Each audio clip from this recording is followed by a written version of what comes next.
Samahan niyo ako ngayon guys. Pupunta tayo ngayon sa agency ko para mag-report for my briefing. So, wakay tayo sa tricycle sa may Bikutan.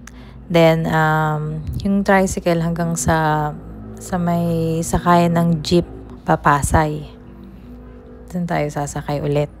Sobrang init ng gantong oras bumiyahe pero wala ganong oras kasi yung time ng briefing ko sa agency. Lunch muna tayo saglit dito sa Jollibee sa Pasay. And then after mag-lunch, yan, sumakay na ako ng multi-cab. Papunta yan sa MOA. So, bababa lang ako sa may tapat ng Double Dragon Building. Ayan guys, nakababa na tayo sa multi-cab. So, naglalakad na ako ngayon papunta sa building. Name ng building namin is Rich Building. TDG company po. So, yung iba nag-walk-in para mag-apply. Meron naman through email or online. Ang dami naghihintay ngayon sa may entrance kasi lunch break ata nila. So, exactly 1 p.m. nagpapasok na. So, ayan, makakapasok na rin ako. So, before pala kayo makapasok guys, may QR code na kailangan yung i-fill up. So, yun, lalagay nyo yung details nyo doon, yung name, yung time, and yung purpose nyo, ba't kayo pupunta doon.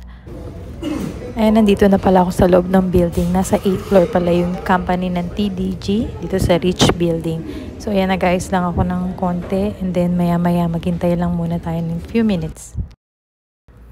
Ayan, open na ulit sila. So, maya-maya pupunta na ako doon sa room namin, which is yung briefing room or boardroom na tinatawag.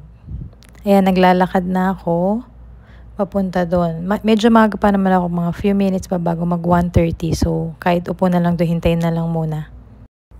Ayan, dito na ako sa loob. So, yan, nakita nyo, konti pa lang kami. Medyo maaga pa kasi nung time na yan. Yun, hintay muna tayo, upo lang muna ng konti while nagpapalamig sa loob. Pasimple ko lang nilalagay yung phone at nagre-record nung time na yun kasi nahihiya ako. This is my 5th contract pala guys. So, almost 2 years na ako sa Disney. So, ayun. So, this time, lilipat nila ako sa Disney Wish.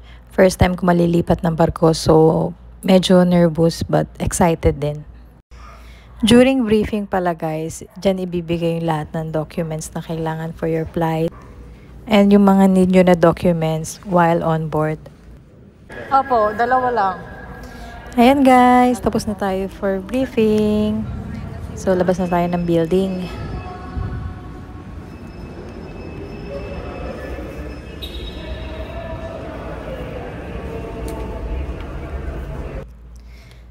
Thank you for today guys. So, if may question kayo, comment down below lang. Try ko mag-vlog while on board para magkaroon kayo ng idea about sa buhay namin sa barko. And also para ma-update ko kayo. Yun lang guys. Thank you for watching. See you in my next video. Bye-bye!